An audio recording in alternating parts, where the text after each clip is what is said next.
अगर मैं गूगल पर सर्च करूं कि कॉफी मेरे शरीर के लिए कितनी फायदेमंद है, तो ऐसे बहुत सारे आर्टिकल मिल जाएंगे जो मुझे ये बताएंगे कि कॉफी आपके शरीर के लिए फायदेमंद होती है, आप इस समय कॉफी पीजिए, आपके लिए फायदा होगा।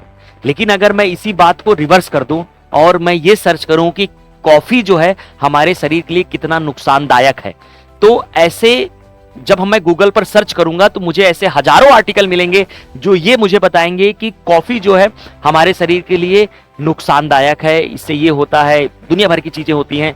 तो कुछ इसी प्रकार हमारा दिमाग भी काम करता है।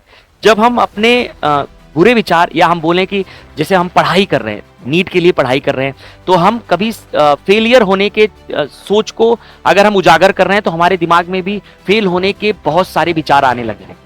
अगर हम इस सोच को बदल दें और हम सिलेक्शन के लिए सोचने लग जाएं, तो कहीं ना कहीं हमारे जो दिमाग में आइडियाज आएंगे वो सिलेक्शन होने के लिए जो भी विचार चाहिए, हमें जो भी काम करना होगा उससे रिलेटेड हमारे दिमाग में विचार आएगा।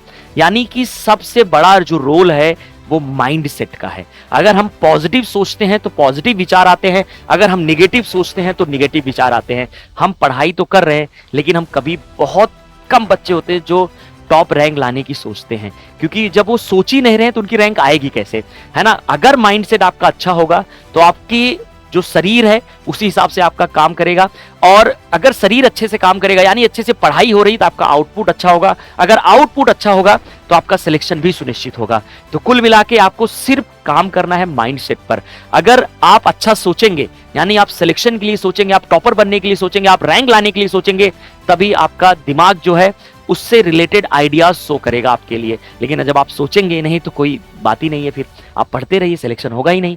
तो कुल मिला के आपको माइंडसेट पर काम करना है। अगर आपका माइंडसेट अच्छा होगा तो सब कुछ अच्छा होगा।